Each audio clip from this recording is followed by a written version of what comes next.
Imagine a world where access to healthcare is a luxury, not a fundamental right.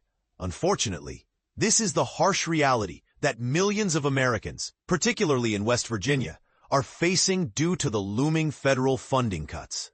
The recent passage of the One Big Beautiful Bill Act has sent shockwaves throughout the nation, with advocates for affordable healthcare sounding the alarm about the devastating consequences of these cuts. But here's where it gets controversial. The bill's proponents argue that it's a necessary measure to reduce the deficit, while opponents claim that it will put the lives of tens of thousands of West Virginians at risk. As we delve into the details of this complex issue, it's essential to understand the far-reaching implications of these cuts and the potential consequences for the most vulnerable members of our society. The One Big Beautiful Bill Act, signed into law by President Donald Trump, includes a staggering $1.1 trillion in spending cuts over the next decade. These cuts will disproportionately affect Medicaid and the Affordable Care Act, ACA, marketplaces, which provide vital healthcare services to millions of Americans. The law also introduces new work requirements and eligibility thresholds, which will likely lead to a significant reduction in the number of people who qualify for these programs. To put this into perspective, nearly 1 in 3 West Virginians rely on Medicaid for healthcare coverage, and the cuts will put an estimated 7 hospitals and 3 nursing homes in the state at risk of closure. This is not just a statistic. It's a harsh reality that will have a profound impact on the lives of countless individuals and families. Elizabeth Burak, a senior fellow at the Georgetown University McCourt School of Public Policy's Center for Children and Families, emphasizes that taking $1 trillion away from healthcare will have devastating consequences. Whether that's Medicaid or not, that is an incredible chunk of money to take away from healthcare providers, Burak notes. The strain on our healthcare systems is already significant, and these cuts will only exacerbate the problem. As Burak points out, we already have a lot of strain on our healthcare systems, and the cuts will make it even more challenging for hospitals, particularly rural ones, to provide adequate care. But here's the part that most people miss. The cuts will not only affect those who rely on Medicaid, but also have a ripple effect on the entire healthcare system. The reduction in funding will lead to a decrease in the number of healthcare providers, making it even more difficult for people to access the care they need. And this is the part that sparks controversy.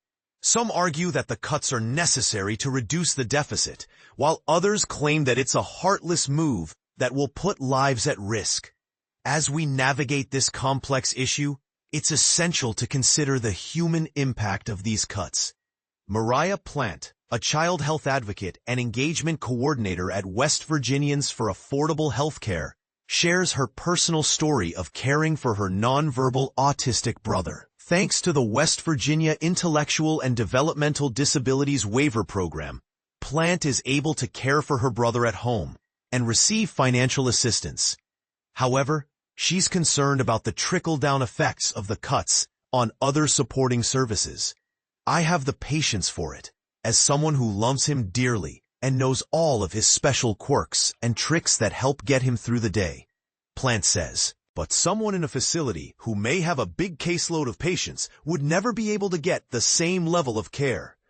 Plant's story highlights the importance of in-home care support, which is far less expensive than around-the-clock care in a state-run facility.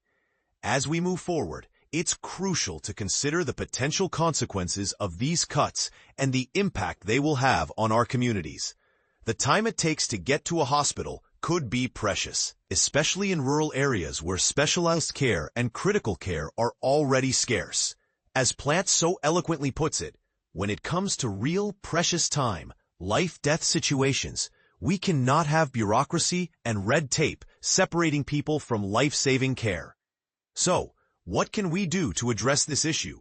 Firstly, it's essential to educate ourselves and others about the potential consequences of these cuts. By understanding the facts and the human impact, we can begin to build a movement to reverse these cuts and protect our healthcare systems. Secondly, we must hold our elected representatives accountable for their actions.